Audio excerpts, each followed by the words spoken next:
Hey guys, tonight we're doing something different. You're standing in a dim corridor of a medieval monastery. The air is cold and a little damp, the kind that clings to stone like a stubborn memory. There's the scent of beeswax from a nearby candle, mingling with something musty, like wool that hasn't fully dried. Your feet, weirdly enough, are wrapped in thick, scratchy socks. Not because it's fashionable, but because in this particular timeline, you're a monk. And sock organization? It's about to consume your quiet, cloistered little life. This isn't Rome burning or knights charging. This is the slow-motion universe of monastic sock logistics. You probably won't survive this level of tedium, but your socks will be folded with divine precision. So, before you get comfortable, take a moment to like the video and subscribe. But only if you genuinely enjoy what I do here. And hey, drop a comment with where you're listening from and what time. Has Brother Thomas been eyeballing your well-patched pair again? Historians still argue whether early monasteries had communal clothing stores, or if each monk was responsible for his own garments. You secretly hope it's the former. The idea of someone else laundering and assigning socks, as grim as it sounds, is slightly better than living with the anxiety of self-managed wool. Now comes the inventory moment. You open your footlocker, an overstatement. It's really just a wooden crate that doubles as a bench, and there it is, your backup pair. Every monk gets one extra in theory, but in practice, it depends on the generosity of the almoner. He's the monk in charge of clothing and minor miracles. And he's been a bit stingy since the incident with the uneven sock dyeing last month. Still, you count 2 pairs, 1 wearable, 1 in need of darning. And somehow, you feel rich. Not royalty rich, but like sock wealthy. The medieval version of someone who owns 2 microwaves. Back then, socks weren't called socks exactly. The Latin word udones referred to foot coverings, and various regions had different names: hose, foot wraps, or just those things that stop your toes from freezing. They were usually made of wool, sometimes felted for extra thickness. Silk socks existed too, but if you're listening to this, you're not that kind of monk, you're the woolen itchy type. There's a quiet power in this slow rhythm. You fold your backup pair the same way every day. Toe to cuff, then 1 twist and tuck. A technique whispered down by Brother Anselm, who swore he learned it during a vision of St. Blaise. You're skeptical, but also too tired to innovate. So, fold and tuck it is. You glance across the room and see Brother Hugo doing the same ritual. You both pretend not to notice each other, but there's a shared nod, a mutual understanding. You're not alone in your sock solemnity. Then there's Brother Eustace, the youngest in the order and clearly the least experienced. He's wearing his socks over his robes again, thinking it gives him more toe mobility. You sigh deeply. He'll learn, or freeze. Sometimes, during evening meditation, your mind wanders. You imagine a world where socks are color-coded by day, or scented with lavender, or made with actual elastic instead of relying on tight cuffs and gravity. But that kind of thinking is dangerous. It leads to customization, personalization, individualism. Next thing you know, someone's requesting stripes and the whole abbey descends into chaos. One senior monk, no one remembers who, allegedly tried to embroider his initials into his socks. They say he was reassigned to latrine duty for a month. Not because it was sinful, but because it was seen as excessively prideful in foot matters. There's comfort in simplicity. In a life where everything from your meals to your bedtime is scheduled down to the minute, socks become a quiet rebellion. You can't shout, you can't run, but you can choose which pair to wear today. Maybe the ones with the extra arch patching. Maybe the ones that feel just a little less lumpy. That's your secret joy. That, and the warm cabbage soup you'll get at supper if the kitchen monks are feeling generous. You slip your sandals on, yes, Socks and sandals were a thing long before fashion blogs, and head out for prayer. The stones are cold beneath your feet, but your socks buffer you from the chill. Sort of. As you file into the chapel, the soft rustle of habits fills the air. A dozen feet shuffle, all wool-wrapped, all slightly mismatched in hue and thread count. No one says it, but you all notice. Brother Martin's socks look suspiciously new. Again, you kneel, breathe, and try not to think about it. But you do. You think about those socks. You're up to your elbows in lanolin slick sheep wool, and frankly, no one warned you about how much sock making smells like wet animal. But this is where the journey begins. Not with folded pairs in tidy wooden crates, but with sheep. Lots and lots of sheep. Out in the monastery's pasture, before the sun even properly blinks awake, a small herd grazes lazily. These aren't just any sheep. They're your sock suppliers. Medieval monasteries were often self-sufficient, which meant raising livestock, including the noble sock giver herself, the sheep. You watch Brother Cadwin, the abbey's woolmaster, affectionately nudge one of them aside. He insists they each have personalities, but you can't tell them apart unless one of them sneezes. The wool has to be sheared in spring, gently, carefully, so as not to startle the flock or slice too deep. One poor monk once tried to speed up the process and ended up with an angry sheep and a minor reputation scandal. Let's just say he was demoted to candle dipping for a season. Once the wool is sheared, it's a journey of its own. First, cleaning. And no, not in a cheerful laundromat way. The fleece is soaked in vats of stale urine. Yes, urine, because the ammonia helps break down grease. You wrinkle your nose just thinking about it. Historians still argue whether monasteries imported pee from townsfolk or kept designated donors in-house. Either way, it's the least glamorous part of your sock's origin story. Then comes carding, where two wooden paddles covered in little metal spikes are used to comb the wool into soft, aligned fluff. This part's almost hypnotic. You've done it yourself, dragging the wool back and forth until it forms little clouds that look deceptively like food. Don't eat it. You only make that mistake once. Spinning the wool into yarn is another monk's job. Brother Adalbert, a man with the patience of a stone, turns his spindle with practiced rhythm. You swear he's actually asleep half the time. The yarn emerges in long, coarse threads, thick enough to keep out the cold, thin enough to knit without injury. And of course, it's never even. You always find one sock is slightly thicker than the other, like a tiny foot-based joke from the divine. Now comes dyeing, and here's where the color wheel gets humble. Most socks come out a medley of grays and browns, courtesy of walnut husks, iron-rich mud, and the occasional attempt at lichen green. If a pair comes out purple, either someone made a terrible mistake, or there's a bishop visiting. You remember the year Brother Emmerich tried beetroot. The pink socks that resulted were beautiful. They also bled dye onto the communal foot wraps, creating what some believed were stigmata. The abbot was not amused. Still, monks found subtle ways to express themselves. A red thread around the cuff, a slightly asymmetrical rib. Not rebellion exactly, more like textile personality. There's even a marginal illustration in one manuscript showing a smiling monk holding a sock with stars stitched into it. Is it real? Is it satire? Historians still argue whether it was drawn with admiration or mockery. Either way, the sock had panache. Knitting now wasn't common in Europe until later. In the early medieval period, your socks were most likely null-bound, a looping technique that predated knitting and looked like someone angrily crocheting with a darning needle. You've tried it. It takes forever. Like, count the grains of sand on the beach levels of forever. So instead, many monasteries turned to fulling, thickening the woven wool by pounding it in water.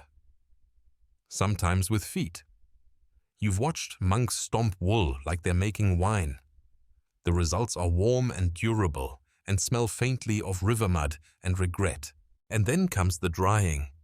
You lay the newly felted foot coverings over wooden racks, praying the sun stays out and the chickens stay away. Chickens love wool. No one knows why. Maybe they're jealous. You recall one particular drying day where the wind picked up just as socks were laid out along the cloister walk. They fluttered off like holy butterflies, scattering down the garden path. For a moment, it was beautiful. Then it was pure chaos. Monks in sandals scrambling to catch airborne socks, like Divine Laundry Day, had turned into a sport. Brother Hugo claimed one pair landed perfectly on a tree branch in the form of a cross. It became a minor relic. It was also his own pair, which made the whole thing suspicious. The finished socks are then assigned, not chosen. You don't browse a sock aisle. The almoner gives them out, paired according to size, warmth, and wear level. If you're lucky, you get a freshly made pair. If you're not, you get something well-loved, which is monastic code for saggy and smells faintly of nettles. There's an entire sub-economy of sock trading that happens quietly, never openly. A half loaf of rye bread might get you a pair with tighter stitching. A favor in the scriptorium? Maybe a set that hasn't been chewed by moths. It's all very hush-hush. No one admits it, but you all know. And let's not forget the mending pile. Every week, a collection of holy socks is brought to the repair table. It's a kind of communal therapy. You sit together, threading bone needles with homespun yarn, patching heels and toes while quietly confessing your doubts or dreaming aloud about heaven. Or cheese. Usually cheese. Some monks believe socks should be mended in silence, as a reflection of spiritual repair. Others hum. Others sneak in short jokes. What did the sock say to the sandal? Stop dragging me down. You don't laugh, but you smirk. At the end of the long sock-making cycle, you hold a pair in your hands. It's not pretty. It's scratchy, and it smells faintly of earth and effort. But it's warm. It's yours. It might even last a whole winter. You slip them on, flex your toes, and take a breath. Outside, the sheep are already grazing again. The cycle continues, one pair at a time. The bells toll again, low, echoing like a sleepy iron heartbeat. You've just settled into the long wooden bench for prime, the morning hour of prayer. Your legs are stiff, your sandals are slouched off to the side, and your socks, well, they're barely holding on. One cuff is sliding ever so slowly down your ankle like it's trying to quit monastic life entirely. You reach down discreetly and tug it up. It's a dance you'll repeat many times today. This is where the rule of Saint Benedict comes in again, not just as a spiritual guide, but as an accidental sock management system. Written in the 6th century by Benedict of Nursia, it was originally designed to bring order and balance to communal religious life. But like any good rulebook, it had side effects. Like creating one of the most quietly obsessive textile routines in pre-modern Europe. You're expected to live in stabilitas loci, stability of place, which means socks are worn into predictable dirt. You work the same patch of soil, tread the same chapel stones, nap in the same bed, and pull on the same pair of woolen sock tubes day after day. Comforting? Sure. Repetitive? Profoundly. The rule encourages cleanliness, particularly before prayer and meals. That meant monks were expected to wash hands and faces regularly. But below the knees, ambiguous territory. Historians still argue whether monks were required to wash their feet daily or only before major feast days. You pray it's the latter, because communal foot washing is about as intimate as things get around here, and the bucket has seen better centuries. And yet, the rule also calls for care of possessions, as if they were sacred vessels. Treat all things as if they were the vessels of the altar, Benedict wrote. That includes spoons. It includes blankets. And yes, in your sleepy little interpretation, it includes socks. You don't toss them in a heap. You fold them. You bless them. You sometimes whisper apologies to them when your toenails get too long. Daily monastic life is a carousel of rhythm. Prayer, labor, reading, and rest, all cycling through like soft thunder. There's no hour marked sock time, but socks are quietly threaded into all of it. Before matins in the middle of the night, you grope for them in the dark.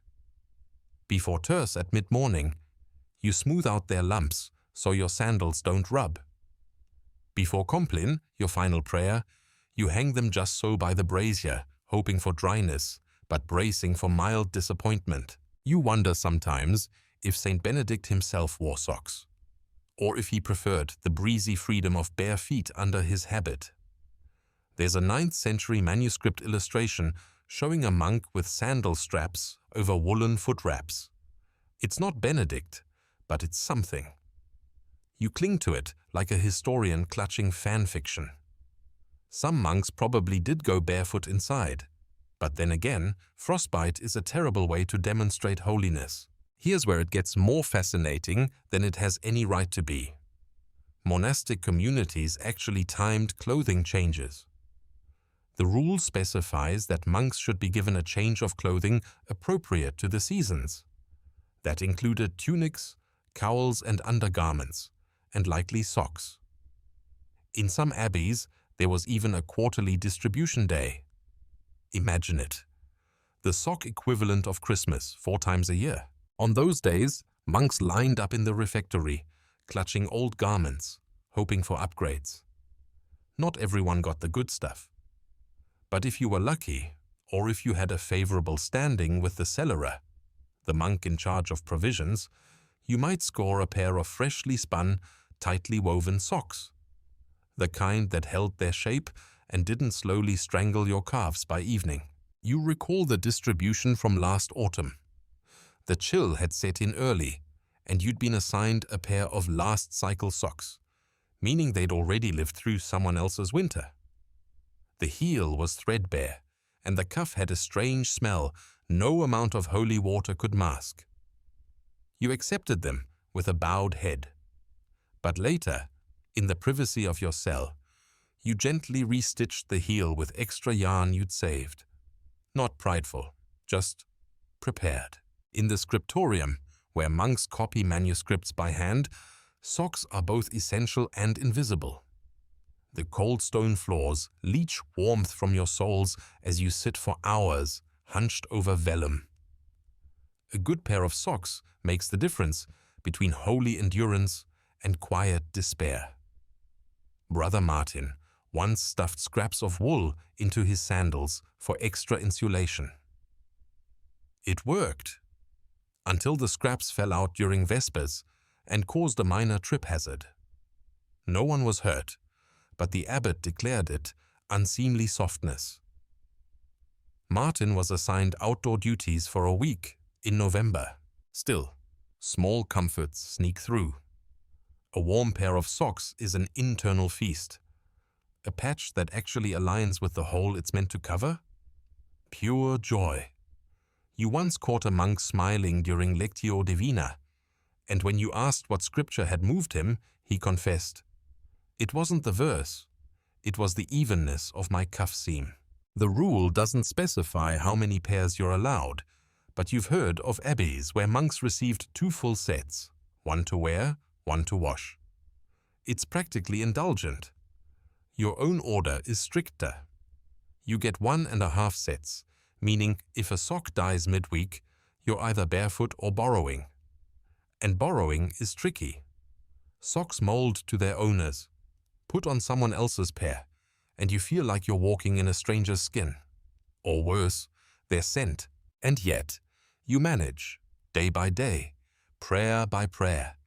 You fold them each night before bed, smoothing them like sacred texts. You adjust them before Mass, toe seams straight, cuffs aligned. You darn them in silence, each stitch a meditation. You've come to realize that this isn't just about socks. It's about structure, repetition, a life measured in small, physical acts of care. There's something oddly holy about knowing exactly where your socks are, exactly how they feel, and exactly how to fix them when they falter. It's the slow holiness of the mundane. And it's weirdly beautiful. You wake before the bell rings, and it's not piety. It's your left sock sliding halfway off in the night again. The coarse wool is bunched under your arch like a tiny, scratchy betrayer. You wiggle your toes, grope in the pre-dawn dark, and pull it back on with the gentle scowl of someone who's had this same battle every night for a decade. In the monastery, sleep is precious and sparse. Most monks sleep in shared dormitories, called dormitoriums. Long, echoing halls filled with narrow wooden beds, straw mattresses, and the occasional gentle snore. Privacy is minimal. Foot smells are not. You develop a deep understanding of your neighbor's hygiene just by surviving the winter. Socks in this world are more than warmth, they're dignity. You don't want to be the one whose feet become the dormitory legend. Brother Crispin's toes was once a whispered cautionary tale. His socks were lost during Lent, and he tried to make do with folded scraps of habit cloth.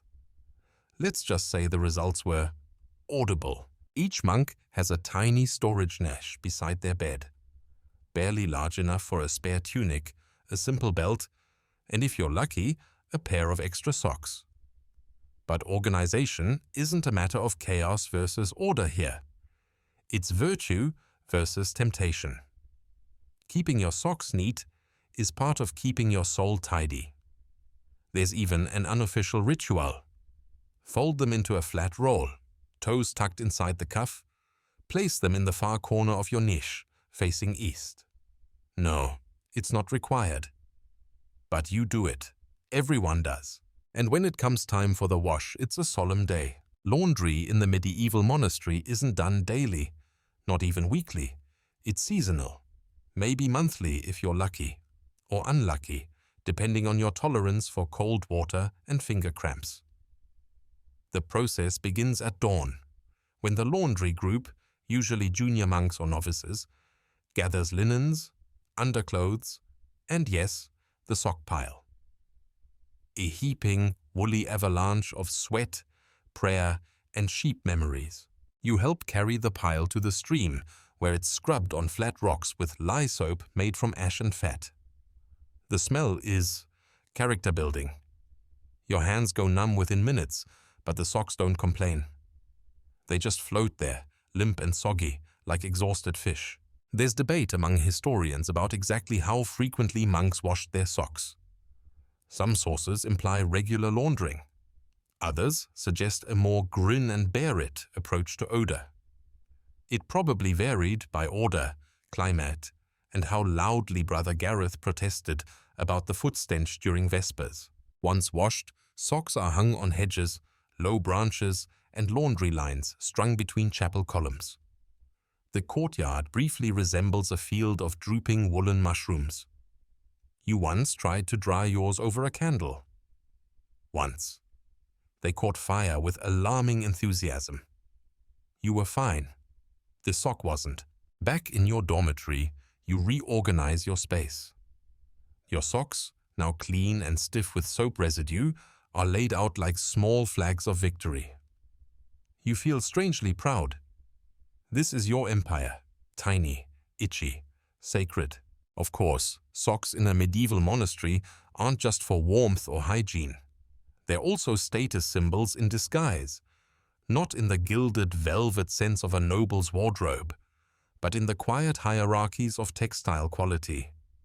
Their older, holier monks might get the softer pairs, or the ones that fit just right. You're still in the apprenticeship of hosiery.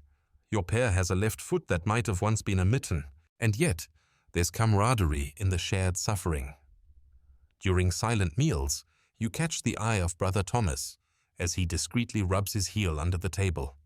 You know that motion. That's a hole developing, a slow, creeping void that will become tomorrow's blister. You trade a knowing glance, no words.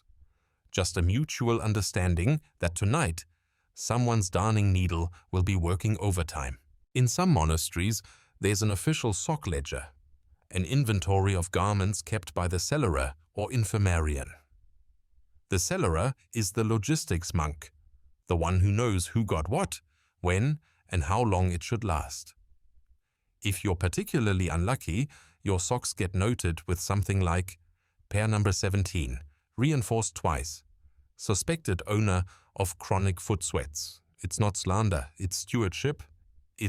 There's also the mysterious lost sock basket. No one admits to losing socks, but the basket fills anyway. One footless specimen might linger there for months before someone sheepishly claims it or repurposes it into a mitt for handling hot cauldrons. You've seen socks become puppets in the hands of the younger novices during laundry duty. There's Brother Ignatius, who once crafted an entire passion play using only wool socks and a shaky falsetto. It was disturbingly moving. The abbot gave him a raised eyebrow and an extra helping of stew. And if you're wondering, yes, monks occasionally embroidered initials or small signs onto the cuff to mark ownership. Tiny crosses, a single thread of contrasting color, or, in one infamous case, a barely visible fish stitched by Brother Julian, who insisted it was a symbol of Christ, and not, as others joked, a declaration of Pisces loyalty. Historians still argue whether these markings were personal, functional, or quiet acts of rebellion. But you mark yours with a tiny red loop, just enough to recognize in the laundry pile, not enough to invite inspection. It feels like claiming a little piece of yourself in a world where individuality is offered mostly through chant tones and the angle of your shaved tonsure. As night falls again, and the fire in the hearth smolders low, you sit on the bench by your cot and slowly pull on your socks, clean now, slightly stiff, but warm from the residual heat of the drying room. The cuffs hug your calves. The seams feel almost aligned. You exhale, a small quiet pleasure. The day was long. The prayers were endless. The chanting was slightly flat. But your socks are folded, your space is in order, and your feet are warm. Sometimes, in this world of ritual and repetition, that's the closest you get to ecstasy. You're ankle deep in mud again. Not metaphorically, literally. The garden rows are waterlogged from last night's storm, and your sandals squelch every time you shift your weight. But your socks, your poor woolen companions, are holding on with the bravery of saints. Their job is simple: prevent blisters, wick moisture, and convince you that your feet aren't turning into medieval raisins. Manual labor is a cornerstone of monastic life. Benedict made sure of it. Idleness is the enemy of the soul, he wrote, which translates roughly to, congratulations, you're now a professional gardener, carpenter, vintner, and occasional beekeeper, all before breakfast. And you do all of it in socks that were never designed for this level of action. Still, you kneel in the garden, tugging weeds with a rhythm as steady as your prayers. The soil seeps through the soles of your sandals and presses into the fabric, forming dark halos around your heels. You feel every pebble, every worm, every passive-aggressive root system. This is sock purgatory. And yet, these aren't just any socks. This pair is one of the reinforced specials. You patched them last week using thread pulled from a fraying cowl. The color doesn't match, but the stitch holds, and the patch resembles a medieval Rorschach test. Some say it looks like a fish. You say it looks like the will to live. You glance down the row and spot Brother Hugo. He's working barefoot again, which is either deeply holy or deeply unwise. No one knows for sure. He claims it's penance or improved traction. Either way, he once stepped on a beetle, and cried for 2 days. Some monks, especially those in warmer regions, did often go barefoot during labor, but others preferred to layer their socks over basic foot wraps for added cushion. Historians still argue whether the use of double-layer sock systems in manual labor was widespread or limited to wealthier abbeys with surplus textiles.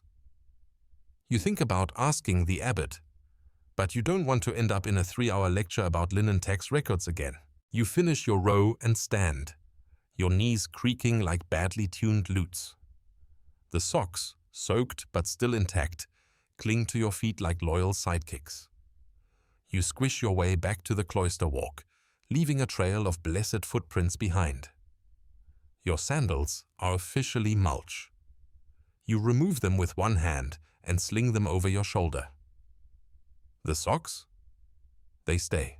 There's a bucket by the cloister fountain, cold water, a bit of ash soap, and a stiff brush.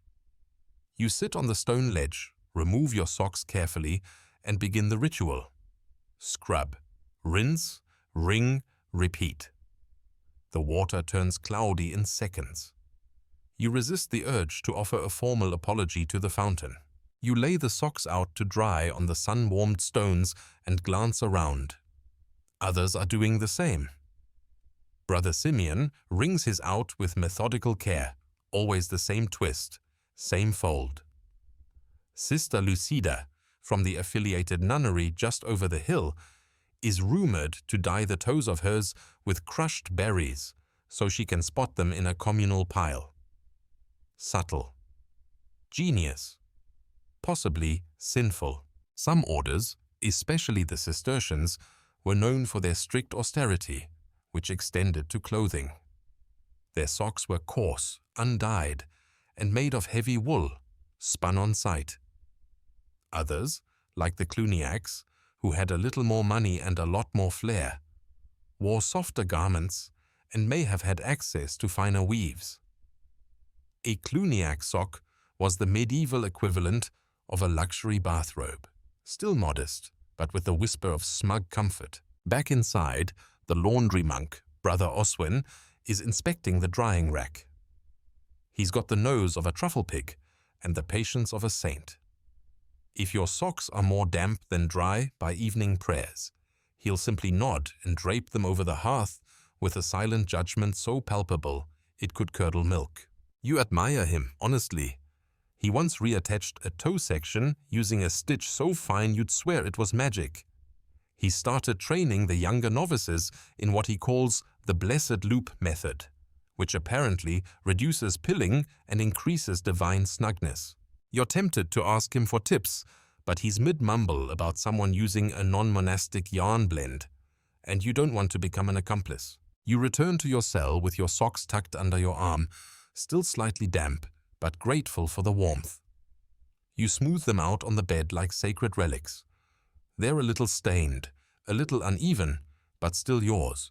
And if you look closely, very closely, you can see the tiny uneven stitches that mark your repairs. Each one a quiet defiance against decay, a whispered no against the unraveling. The bell rings for none, the mid-afternoon prayer. You pull the socks back on, slightly damp, slightly scratchy, and stand tall. Your sandals are still out of commission, so you go barefoot in the cloister, socked feet padding against the cool flagstones. It's not comfortable, but it's familiar. And sometimes that's all you need. You're hunched in the scriptorium, the scent of ink and vellum thick in the air. It's the hour after none, when the sun is soft and golden, and every movement stirs motes of dust into dreamy little spirals. You shift on the wooden stool, trying to keep your posture humble yet upright, per the abbot's latest reminder. But your lower back has filed a formal complaint. Your feet dangle slightly, just enough that the woolen toes of your socks brush the stone floor with each breath. This is your quiet time, your task, copying ancient texts by hand, one painstaking letter at a time. And while most people might think of the tools of the trade as quills, parchment, and ink pots, you know the truth. Your socks are doing half the emotional labor. They're what keep you grounded, literally, during hours of absolute stillness. Cold feet equal distraction. Itchy heels equal scribal disaster. You've seen it happen. One poorly timed foot twitch, and suddenly the word salvation turns into salivating. Not ideal. The scriptorium is both silent and bustling, quills scratching like a chorus of shy beetles, pages flipping with gentle sighs. There's a rhythm to it, a pulse. And everyone has their comfort rituals. Brother Anselm warms his ink with his breath.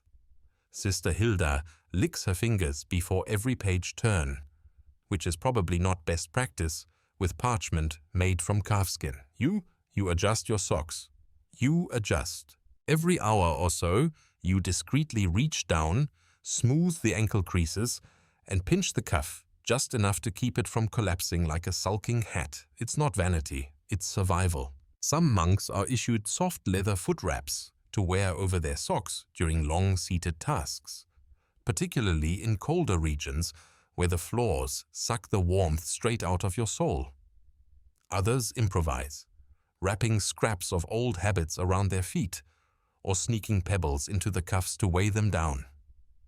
Yes, really. Brother Rufus tried it last winter. He thought it would help keep them from riding up. Instead, he walked around like a clumsy maraca for a full day. Historically, we know that some monasteries invested in heated scriptoriums, often by running flues from kitchen fires beneath the floor, an early form of radiant heat. But those were rare. Most monks worked in the chill, cloaked in layers of wool, fingers trembling, and yes, wearing socks that were never quite warm enough. Your pair today is decent. A little stretched at the heel from the last washing, but they've settled into a sort of agreeable shape. You've started to think of them as having moods, sometimes supportive, sometimes distant. Today, they are serene. You turn a page, dip your quill, and begin a new line. The text is a Latin translation of an older Greek tract, something theological and needlessly verbose. You can barely keep your eyes focused. So, you let your mind drift. You wonder how many monks before you copied this same passage. How many wore socks like yours? How many grumbled about cold feet and uneven cuffs while writing about divine mysteries? It's oddly comforting. The idea that you're part of a lineage, not just of scripture, but of sock-wearing scribes quietly battling discomfort in the name of knowledge. Then you make a mistake. Your hand twitches, your quill dips too deep, and suddenly there's a blob of ink where the word virtue was supposed to be. You freeze. There are 3 options. 1. Scrape it with a knife, hope no one notices. 2. Start the page over. Not today, Satan. Or 3. Cleverly adapt the blob into a decorative flourish. You choose option 3 and create an illuminated swirl that is bold. You dub it the blot of revelation. Future readers may be confused, but they will be impressed. You glance down at your feet as if they're somehow to blame. The socks shrug silently. Across the room, Brother Cormac sneezes violently. He's notorious for it. Every sneeze sounds like a minor theological crisis. The vibration makes the candles flicker. You use the moment to stretch discreetly, flexing your toes in your socks. They wiggle, grateful. There's an odd intimacy to socks in the scriptorium. You never talk about them, but everyone notices. You remember the winter Brother Godwin upgraded his pair with felt inserts from an old boot lining. His productivity doubled. Coincidence? Absolutely not. You've been quietly pilfering felt ever since. Historians still argue whether scribes were considered a privileged class within monastic life or simply assigned based on literacy and endurance. What's certain is that scribal work required stability, both in the hands and in the feet. A good sock was invisible, dependable, and never mentioned, like a supportive friend who brings you tea and vanishes before you can thank them. At the back of the room, the bell rings for a brief walking prayer.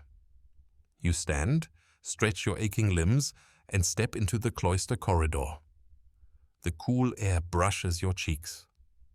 Your socks, warmed by hours of body heat and quiet devotion, cushion your steps like gentle whispers. You move in silence, in step with others, each of you a small, wool-footed piece of the monastery's living machinery. You take the long route around the garden. The gravel crunches beneath your feet.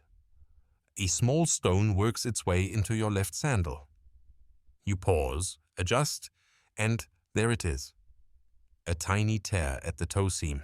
It's not urgent, but it will be. You feel a tiny draft, a whisper of future discomfort. You'll have to fix it tonight. You return to the scriptorium and settle in again. The page awaits. The ink is ready. Your socked feet rest quietly against the cold stone, no longer bracing but embracing. The tear will wait. The warmth remains. And so, you begin another line. Word by word, stitch by stitch.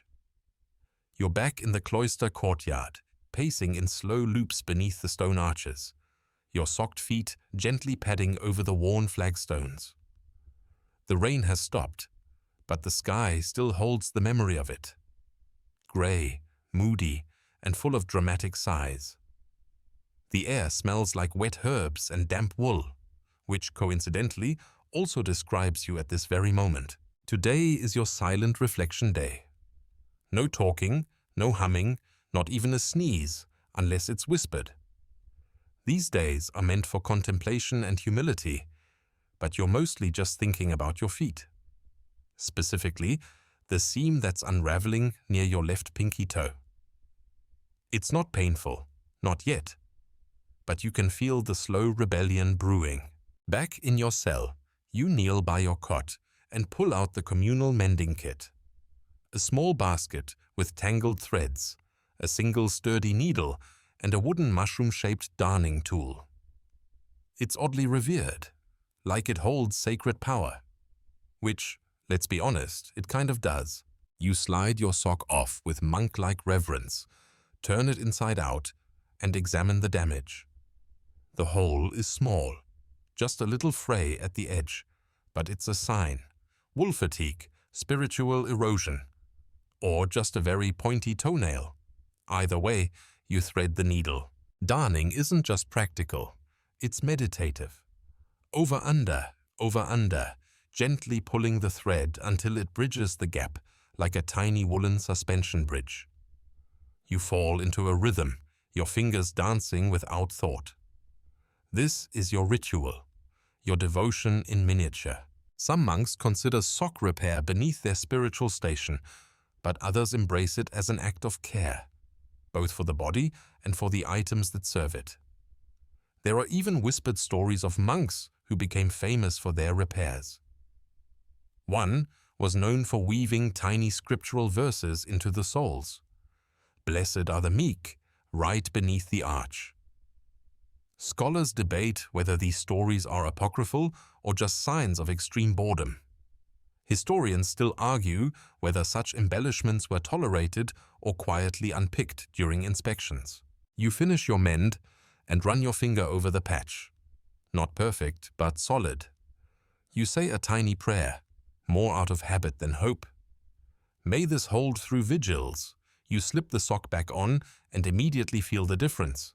It's snug again, whole, a woolen resurrection. Now you turn your attention to storage. Sock storage in monasteries is a masterclass in simplicity. You have a wooden shelf above your cot and a small cedar chest that doubles as a writing desk. Your socks live there, folded into neat rolls, arranged by thickness and season. It's not excessive. It's strategic. Winter pears in the back, thick and fuzzy. One dyed a soft ochre from last year's saffron accident.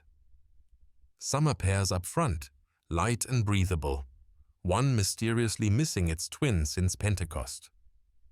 And the formal pair, black, ribbed, worn only on feast days or funerals, sits wrapped in cloth, like the royal family of your sock drawer. There's no official sock etiquette in the monastery rulebooks, but unofficially, you don't show up to a feast day in threadbare heels. That's like wearing flip-flops to a royal wedding.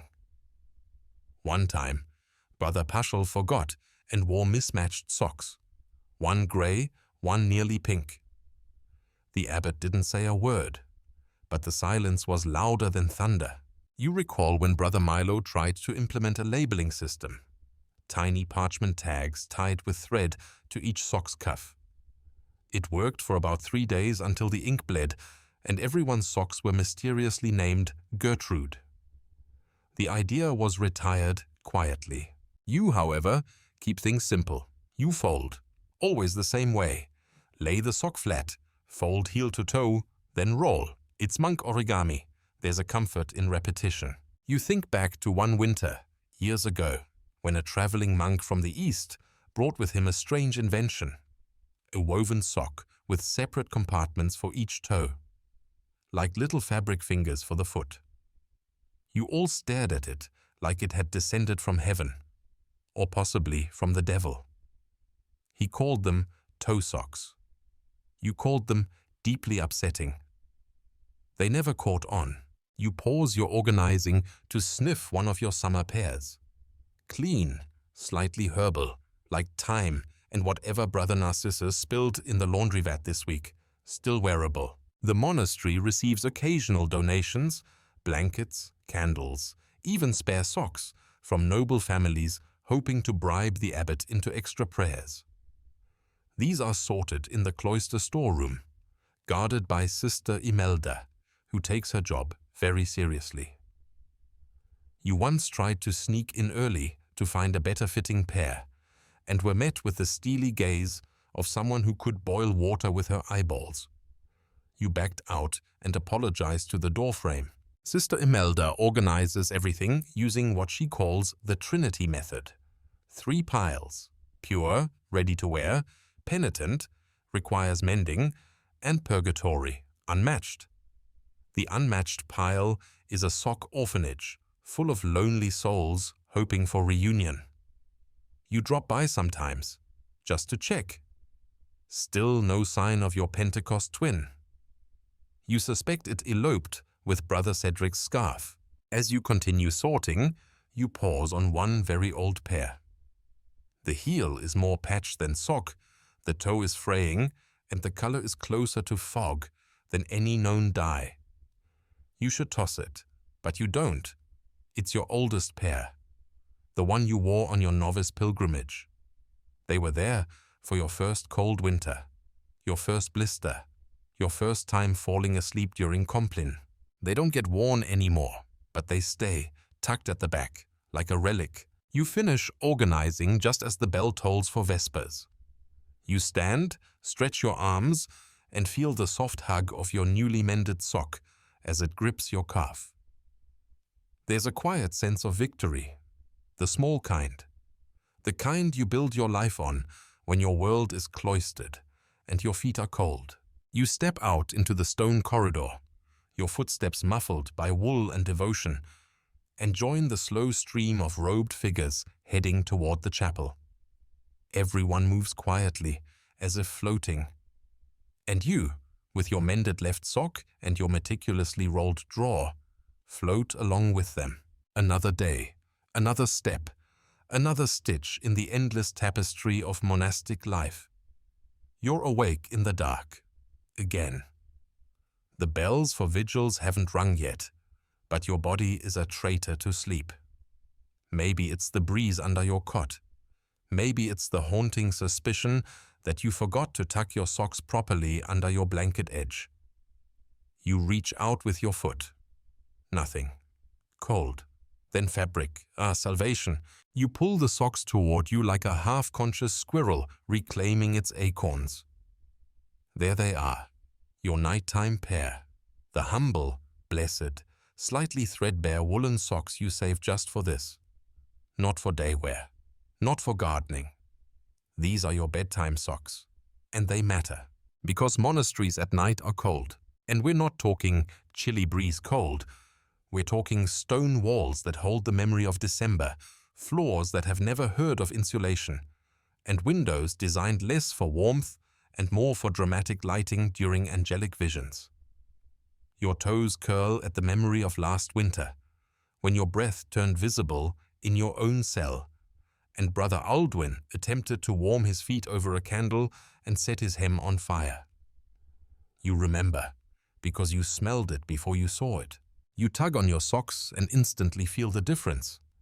The toes are soft, not stiff like the day pairs. There's a hole forming at the ball of the foot, but you've positioned it just so it doesn't rub. It's a technique you've perfected. Sock rotation. Day pair, evening pair, night pair.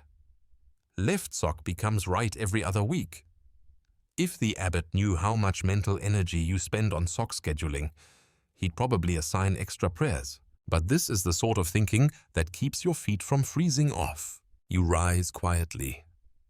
The monastery is still cloaked in pre-dawn silence, that thick kind of hush you only get when every candle is out and every snorer is between inhalations. You move toward the cloister walk, your socked feet making barely a sound on the cold stone.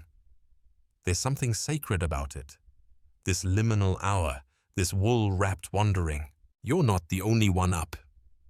A soft shuffle ahead betrays another insomniac, possibly Brother Felix, who claims his dreams are too vivid to risk twice in one night.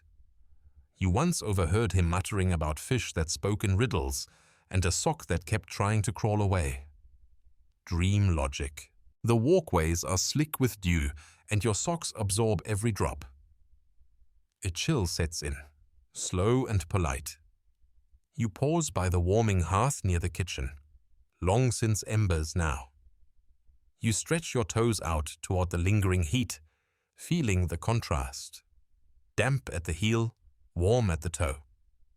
It's not luxurious, but it's something. In wealthier monasteries, some monks slept with heated bricks wrapped in cloth at their feet. A rare indulgence. Others layered their beds with sheepskin or used special winter socks stuffed with flax for extra insulation.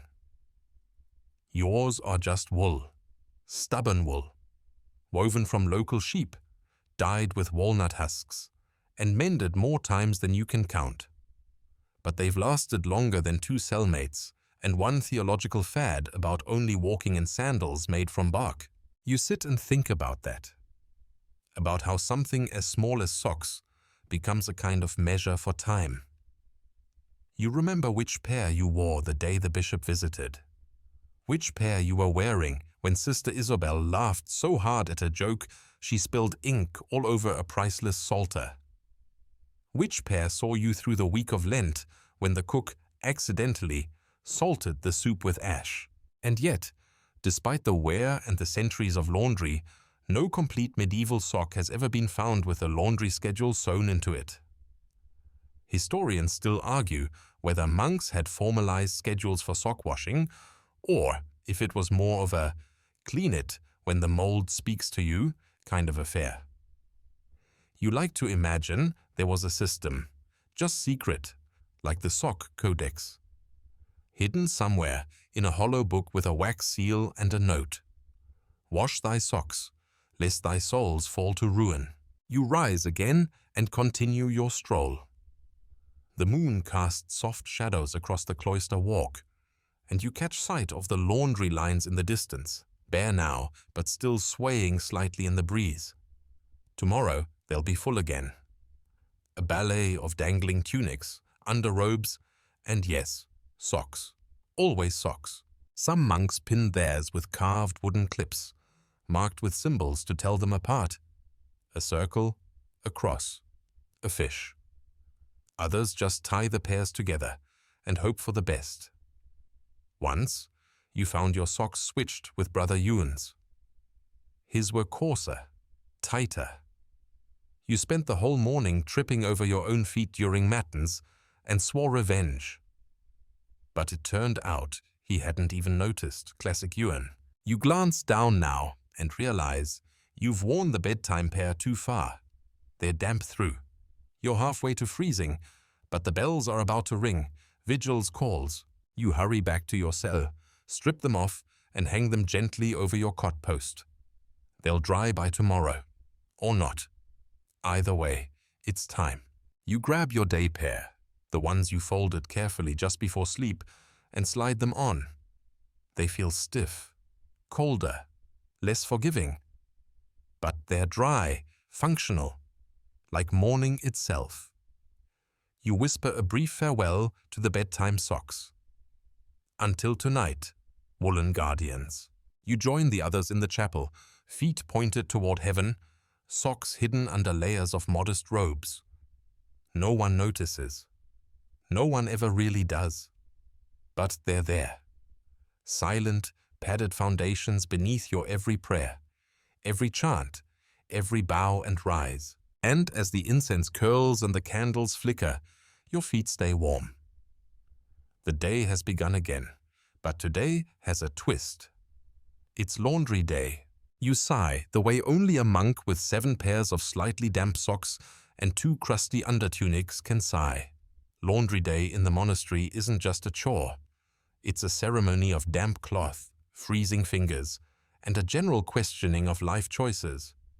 And it starts, like everything else around here, with bells. You gather your laundry bundle, tied with rough twine and already smelling faintly of soapwort and gilt, and shuffle toward the cloister courtyard, where the large wooden vats await. You pass Brother Thomas, who nods solemnly, carrying what looks suspiciously like 6 identical pairs of socks. He claims they're all different. No one's convinced. You reach the washtubs, which are already steaming gently in the morning chill. A novice has been tasked with boiling water, and he looks like he's seriously considering life in a different order. Perhaps one that requires fewer suds and less exposure to icy wind. You set your laundry down and prepare for the ritual. First, the sorting. Socks first, naturally. Yours are easy to recognize. 1 pair still smells faintly of mint from last month's accidental steeping. Another has the tiniest red stitch you once added to tell it apart from Brother Pascal's cursed, tight-grip socks. You separate them with care, placing them into their own pile, because nothing, and you mean nothing, should share water with undergarments if you can help it. Medieval monastic washing methods are not, shall we say, gentle. There's no lavender fresh cycle here. You dunk the socks into the first vat. A cloudy bath of soapwort water, plant-based and soft on the fabric, but also mildly offensive to the nostrils. You scrub gently, then aggressively, then philosophically. Because at a certain point, you're not sure whether you're washing the socks or just existentially confronting them. Soapwort, for all its squishy leafiness, actually does a decent job. It lathers in a frothy, greenish way, and it doesn't wreck the wool. The trick is agitation without destruction. Rub too hard and you unravel the heel. Rub too little and you get what Brother Elric calls spiritual funk. You rinse the socks in a second vat of cold water, and this is the real trial. The water is straight from the monastery well, and it hits your hands like betrayal. You hiss quietly, like a snake who's read the rule of Saint Benedict and knows you're not supposed to curse. You wring the socks out with trembling fingers, watching droplets fall onto your sandals and wondering if you've sinned in some small, sock-related way. Once cleaned, the socks join their kin on the laundry line, strung like prayer flags across the courtyard. Wind snaps through them. You pin each pair carefully, folding them over the line so they dry evenly. At least, that's the goal. In reality, half will fall in the dirt, 1 will blow away entirely, and 2 will dry folded in half and retain a moist, slightly swampy seam until Tuesday. Some monks try fancy tricks, flipping socks every hour, rotating them between sun and shadow, even rubbing them with rosemary sprigs for extra sanctity. You tried that once. You smelled like a roast chicken for 3 days. The socks flap above you now, like woolen birds in suspended flight. You take a step back, arms crossed, admiring your work like a gallery curator or an extremely tired shepherd. Laundry in the monastery happens weekly, though it's delayed during feast days or when it rains for 4 days straight and everything inside starts to smell faintly of mushroom. In emergencies, socks are cleaned individually in the lavatorium, the communal washing trough. But those who do are often met with subtle glances, as if to say, "Couldn't wait for laundry day, huh? What did you step in?" It's the monastic version of side-eye. Historians still argue whether monastic sock washing was considered a communal duty or a personal responsibility. Some records show specific laundry teams within larger abbeys, while others suggest that each monk handled his own garments. You'd wager it depended on the size of the monastery, the climate, and how vocal the laundry-averse monks were. Drying takes hours, so you wait. And while you wait, you mend the things that need mending, inspect the things that need inspecting, and squint at Brother Osmond's socks, which are somehow pink? No one asks. He says it's rose-dyed for Mary. You suspect it's beetroot. You pluck one of your pairs off the line. It's stiff, crunchy, less sock and more scroll of feet.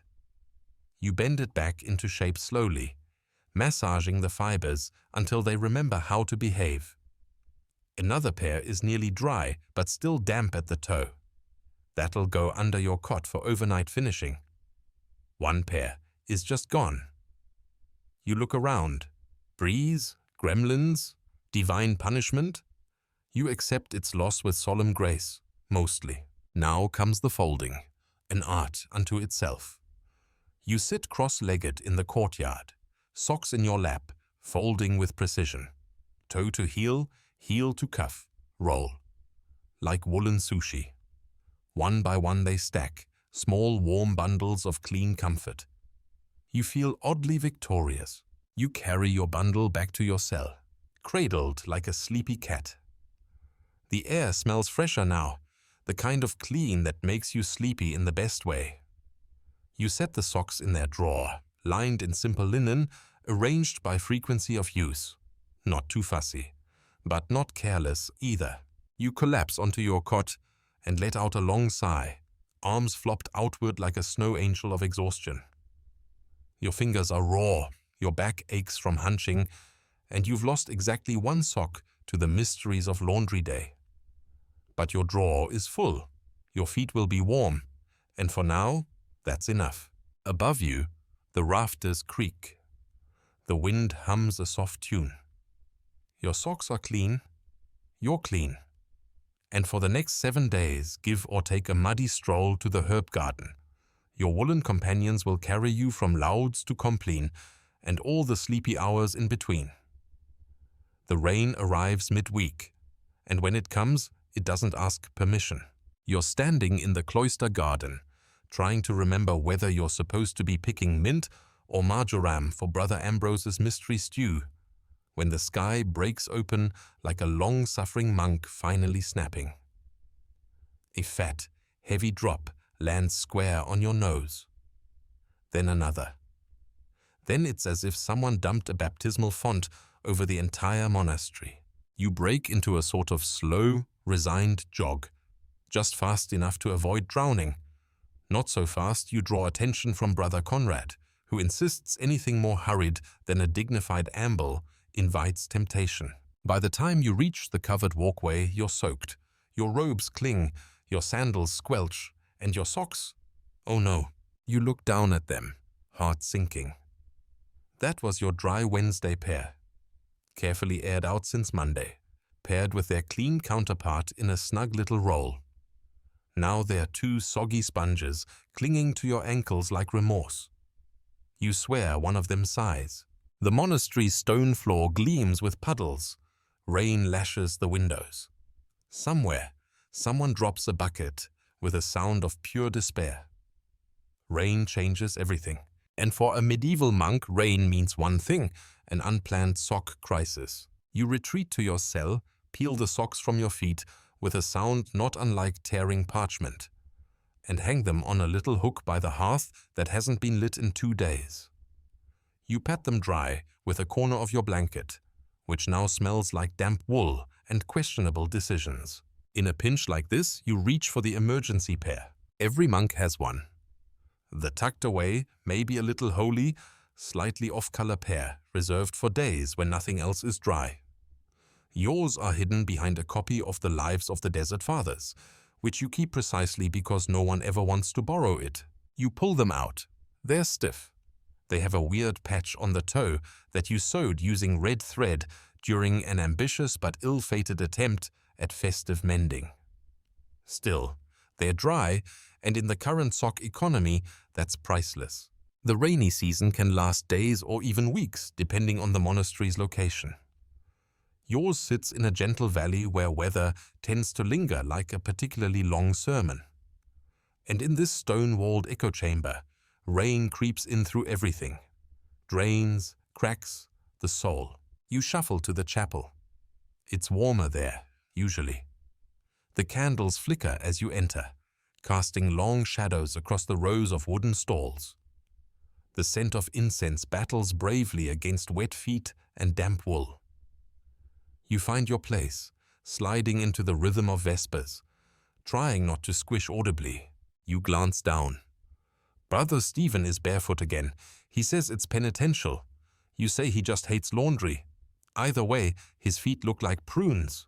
By morning, the rain is louder. The laundry lines? Pointless. The courtyard? Flooded. The cloister floor? A dangerous slip zone. There's a quiet chaos to rainy days. Everyone's just a bit soggier, a bit slower, a bit more likely to accidentally nap through prime. You decide it's time for drastic measures. In the scriptorium, under the guise of helping rebind a damaged psalter, you commandeer a length of coarse linen. This becomes your makeshift sock wrap, a cloth you can roll around your feet over the emergency pair to add a layer of insulation. It feels ridiculous. It also feels warm. You test it out by walking from your cell to the refectory and back. Not bad. Slippery on stone, sure, and Brother Martin laughed so hard he inhaled his tea, but your toes stayed dry. Sort of. And so begins a short-lived monastic fashion movement, the sock burrito. Soon, other monks begin modifying it. Brother Luke adds a twine tie.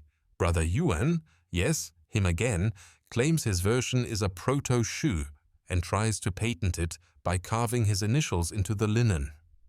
Someone writes a limerick about it and pins it to the notice board.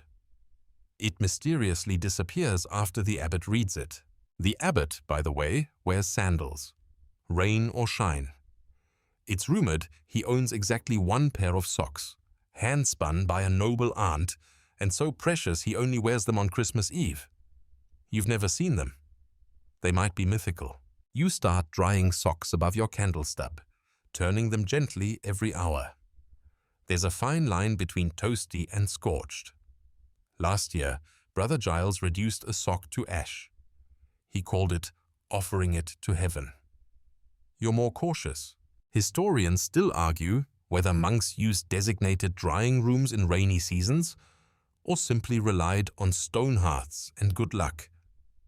In smaller monasteries like yours, ingenuity mattered more than luxury. Heated stones under socks, hanging them from crossbeams. Some even tucked socks into their robes during the day so body heat could do its work. Risky, but efficient. Also vaguely embarrassing when discovered. The rain doesn't let up. Days pass. Your socks take on a vaguely mossy smell. You dream of sunlight and dry wool. You begin rationing pairs more carefully, wearing one slightly damp, rotating in the linen wrap back up, letting each one dry just a little longer. It's a soggy dance of strategy and compromise. One evening, the rain finally stops. You don't believe it at first. You poke your head out your cell window like a curious squirrel. Dry air, a few birds chirping, a tentative ray of sun. Laundry goes up like sails on a fleet of woolen ships. The courtyard smells of wet stone and hope. Socks dangle in every direction, flapping gently like medieval prayer flags. A few monks just stand in the sun, eyes closed, letting the warmth soak into their spines. You rescue your socks from the damp corners where they've been marinating. You line them up on your cot. You smile. Each pair tells a story. The minty one, the red-threaded one, the emergency sock, now promoted. The one that went to 3 masses without complaint. The one that still smells faintly like Brother Ambrose's stew. You're not mad, just confused. You pat them gently. The sun has returned. The laundry will dry. Your toes, long frozen, will breathe again. And for now, you are the sockmaster. You wake to frost on the window ledge. The sun is up, but it's pale and half-hearted, more a dim suggestion than a true source of heat.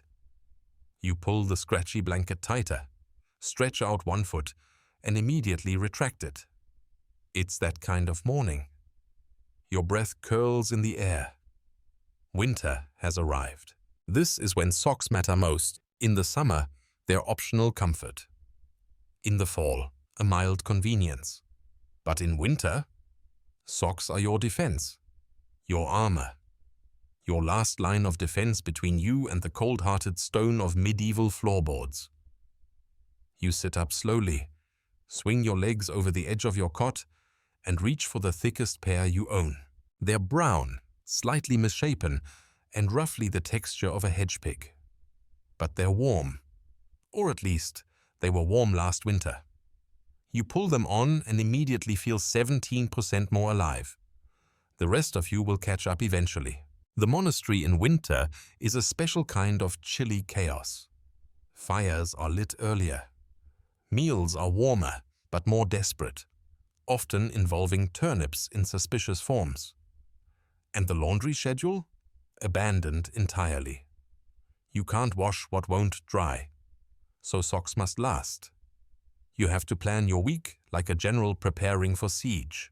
On Mondays, you wear your sturdy pair, the ones that can handle a trek to the woodpile without giving you frostbite. Tuesdays, your emergency second thickest pair. Wednesday, you might go double layered if you can stomach the extra bulk. Thursdays, you probably stay indoors if you're lucky, and that means thinner socks, maybe even the striped ones. You feel risky. You've also started rotating pairs inside out, not for cleanliness, but because it helps the inner side breathe. Brother Oswin swears it resets the wool's spiritual alignment. You're not sure about that, but at least it keeps the toe seams from grinding at the same spot every day. Socks aren't just footwear now. They're lifelines. Heated, if you're lucky, over a brazier or near a candle. But most of the time, you warm them the medieval way, by putting them under your habit during morning prayers and letting your body heat coax them back to softness. Occasionally this works. Occasionally, you end up with a damp sock stuck to your ribs. You roll with it. Historians still argue whether monks in colder climates received extra garments in winter or were simply expected to offer up their suffering.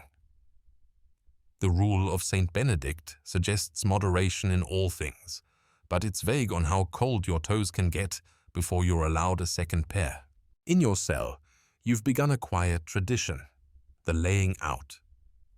Before bed, you arrange tomorrow's socks at the foot of your cot, toes pointing east, as if in hope they'll rise with the sun and be less like foot-based ice packs. It's part practical, part ritual, and maybe a little bit magical. By late December, socks are currency. Brother Elric barters his last candied plum for half a morning of sock warming by the kitchen hearth. Brother Matthew hides his best pair inside a hollowed-out psalter, which no one's opened since the plague scare of 1328. One novice claims his aunt knitted him a pair lined with rabbit fur. No one believes him, but they all dream about it anyway. You begin experimenting. You sew a second heel flap into one pair, hoping it'll double the padding. It doesn't. It just makes them lumpy. Another time, you try stuffing dried moss into the toes as insulation. This you regret almost immediately. Moss retains moisture. And something else, something that might have once been alive. One chilly evening, as the wind howls outside like a choir of frozen ghosts, you find yourself huddled in the refectory with a handful of others. Socks off, feet extended toward the fire. No one speaks. No one moves. It's not prayer. It's something more primal. Survival through toastiness. The abbot passes by and says nothing. You think you see a twinkle in his eye, or maybe it's frostbite. The communal sock rack, usually an orderly row of folded wool, is now a battlefield. Pairs are jumbled. Some go missing for days. Others reappear mysteriously, slightly altered. You suspect Brother Martin is secretly repairing others' socks and sneaking them back, like a benevolent, foot-focused ghost. One afternoon, you catch him at it, hunched over a flickering candle, needle in hand, muttering to himself about weft tension. You join him. Together, you stitch in silence. 2 monks, a candle, and a growing pile of socks, mended and resurrected. It feels good, holy even, like liturgy for your toes.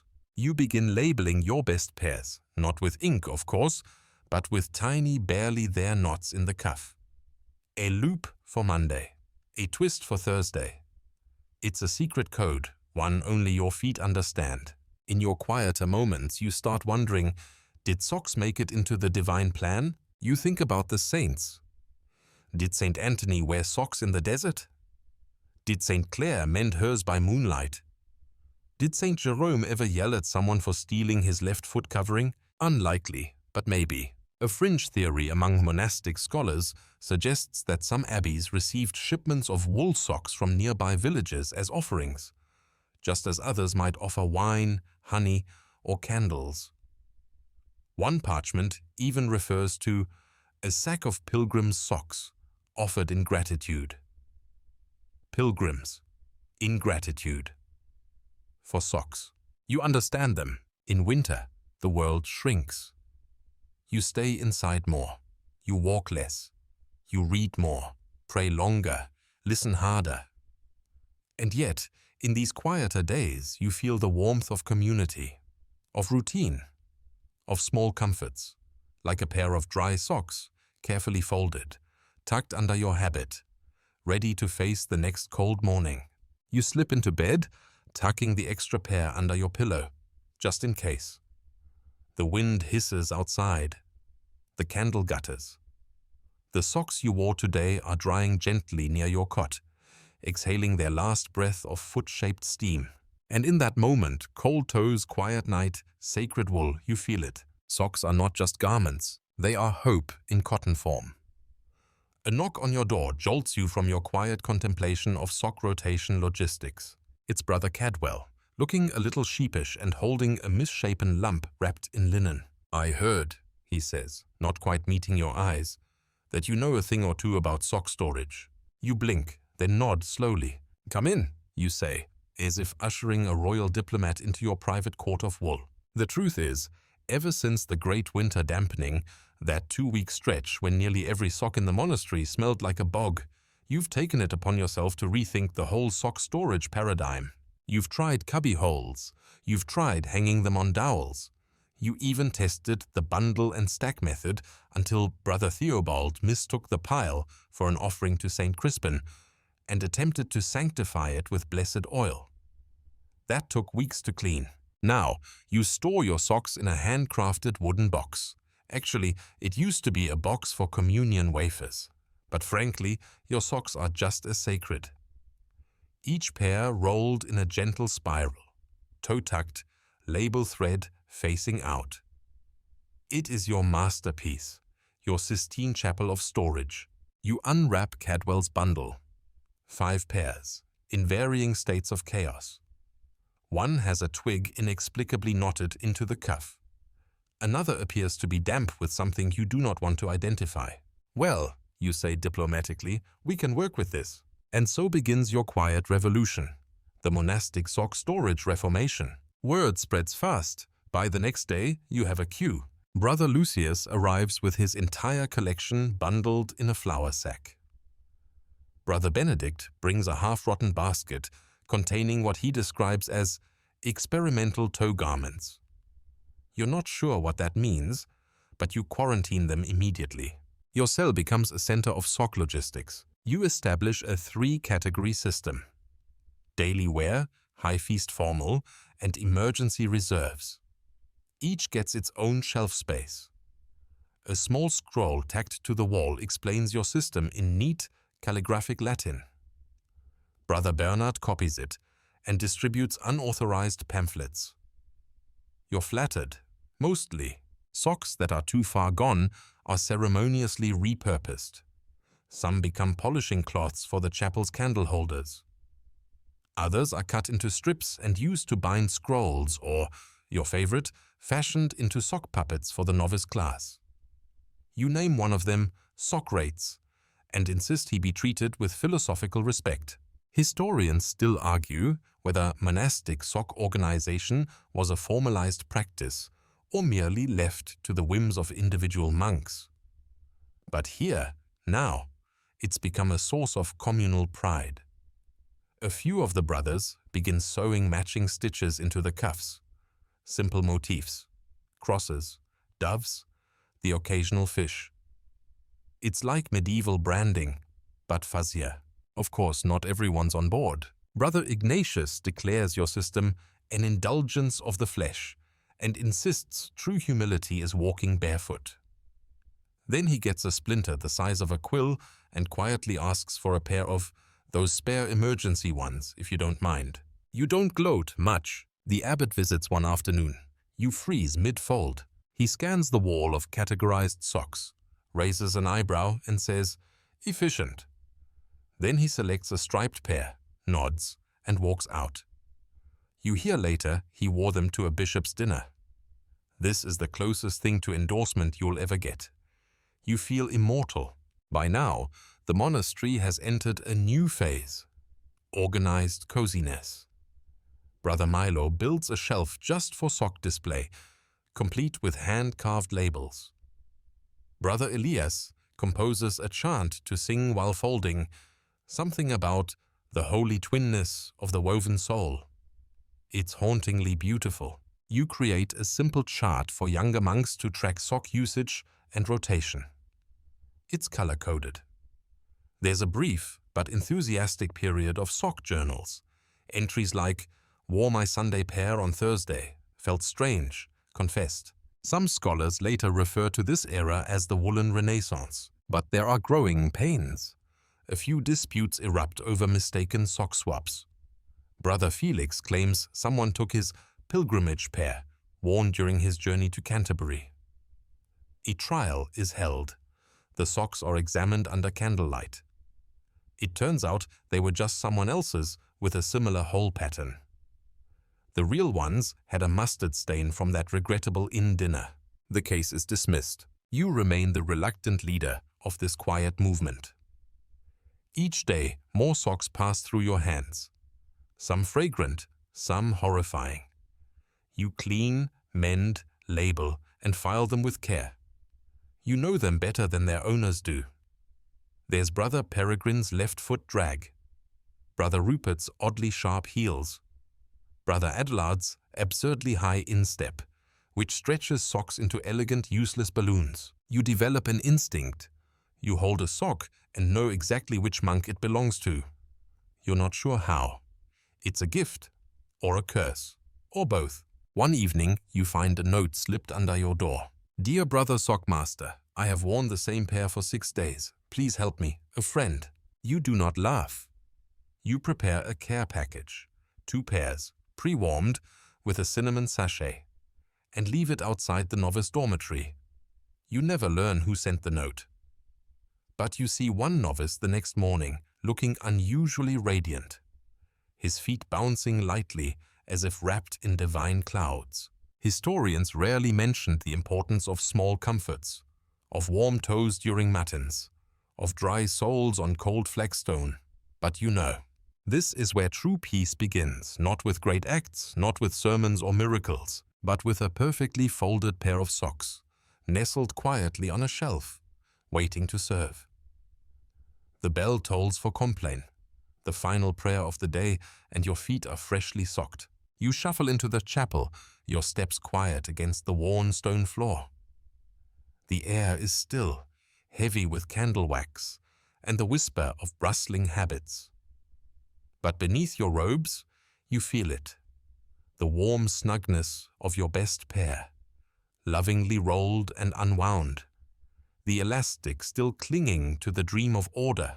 You find your seat, settle in, let the chant wash over you like warm wool. Outside, it's raining. A gentle, soaking drizzle, the kind that finds its way into every crevice of roof and spirit. You listen to it drip steadily from the gargoyle outside your window.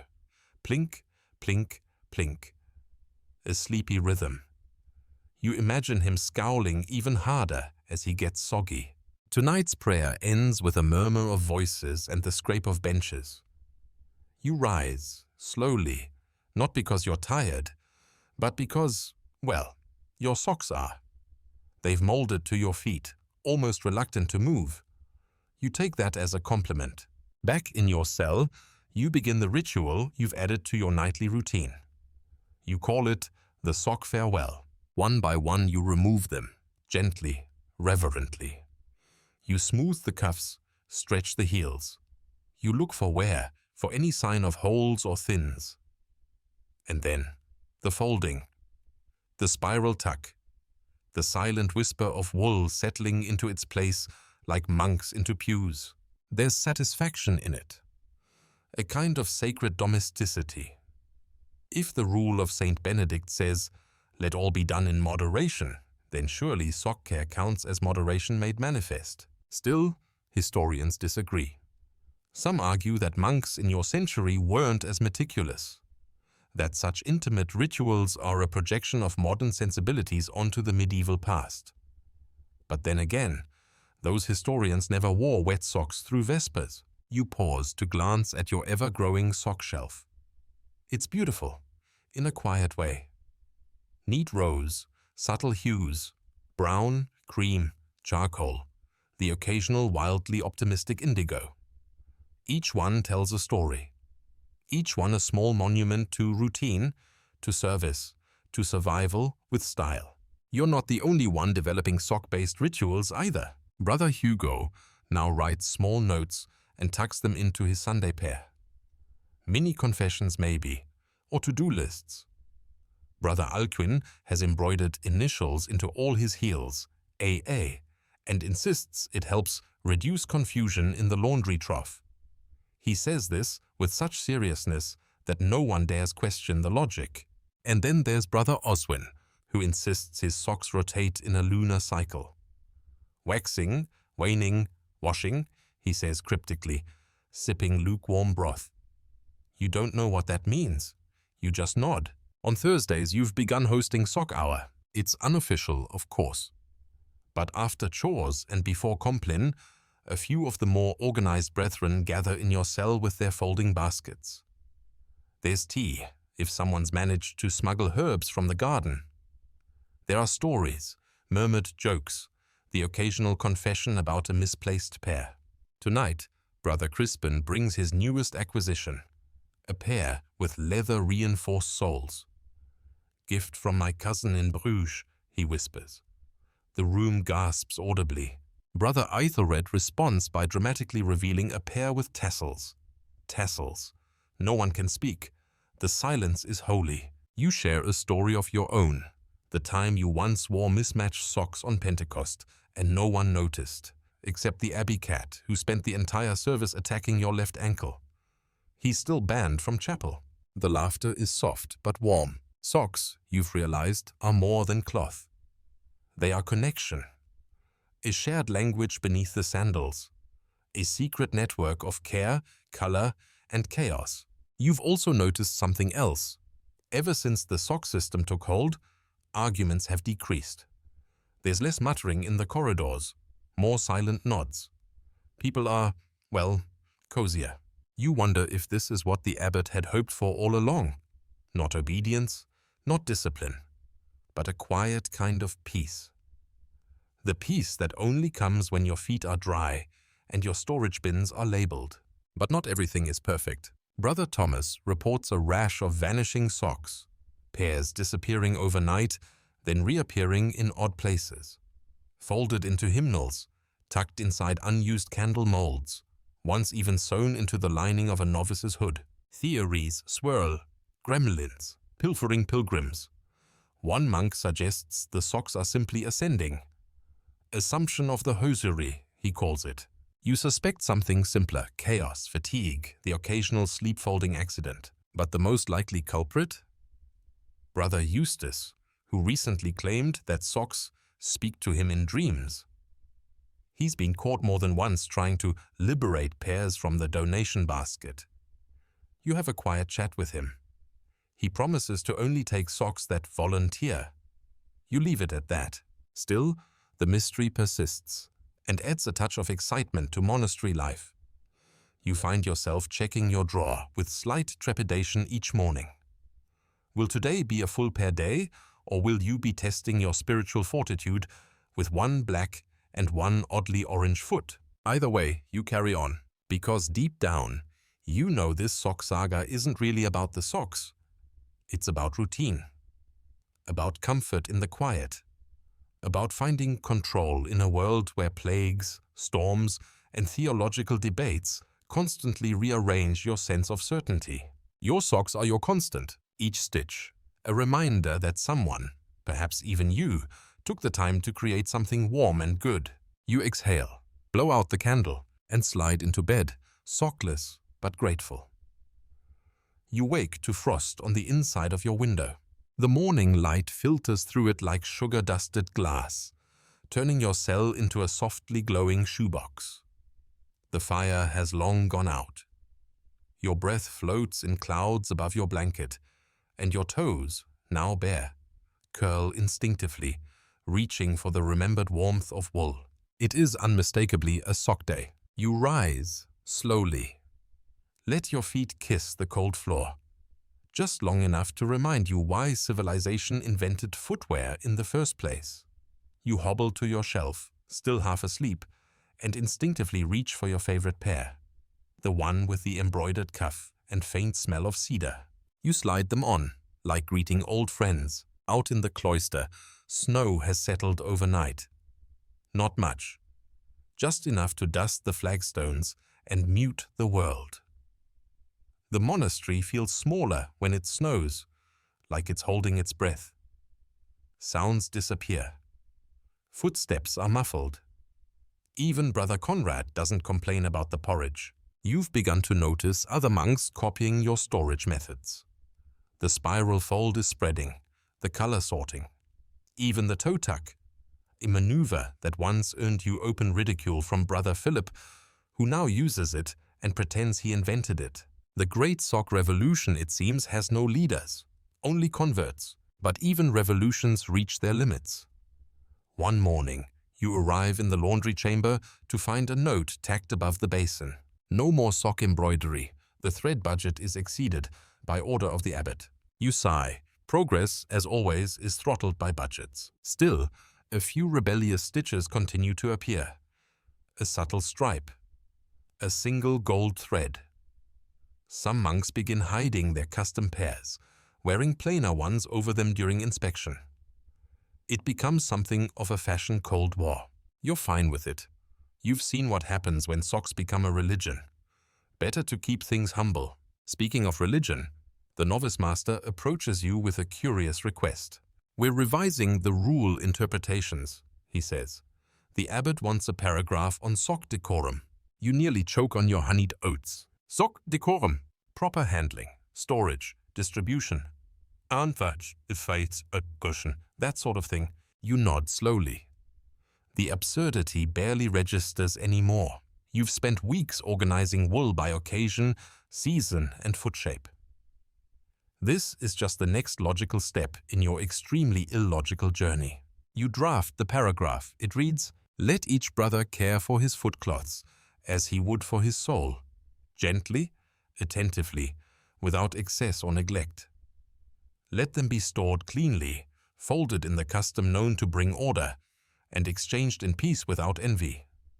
Let no sock be cast aside while it may yet serve a foot in need. The novice master copies it without comment. Weeks later, you see it posted on the dormitory wall next to a faded copy of the Ten Commandments. You feel oddly proud. Historians still argue whether this addition to the rule was officially sanctioned or merely tolerated by overworked abbots. But for the next few centuries, monasteries across the region include a clause about footcloth diligence in their training guides. Coincidence? Probably. But you like to believe otherwise. One day, a group of pilgrims arrives at the abbey, seeking shelter. You help guide them in. Notice their feet, cold, soaked, red with travel. They've walked through bog and snow and hardship. Without thinking, you offer them socks. Not fancy ones, just warm ones. Their eyes light up. Later, as they sleep curled near the hearth, your heart warms the way your toes used to under damp wool. You think, this is why we fold them right. That week, several monks donate extra pairs to a new guest sock box. You make a small sign for it in Latin, and someone adds a carved sock symbol. No one mocks it. No one jokes. They just quietly contribute. And that's the thing about order, it ripples. You organize your own drawer, and soon someone organizes the supply shelf. Someone else starts labeling scrolls. Brother Lionel alphabetizes the herb jars. Brother Cadwell, the one who brought you his sock disaster weeks ago, now maintains a perfect 4-day rotation and insists it improves mental clarity. You're not sure about that, but he does smile more now. Then there's the unexpected, the sock choir. It starts as a joke, Brother Hugo adapting a psalm to include sock metaphors, but it evolves into a full-fledged chant, sung only during laundry folding. It's haunting, strangely moving.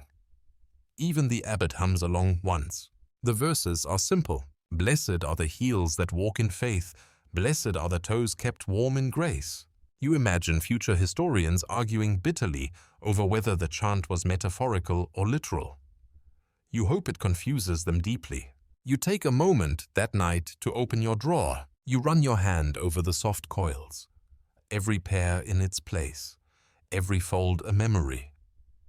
You remember the first time you organized them, how small and silly it felt, and how important it's become.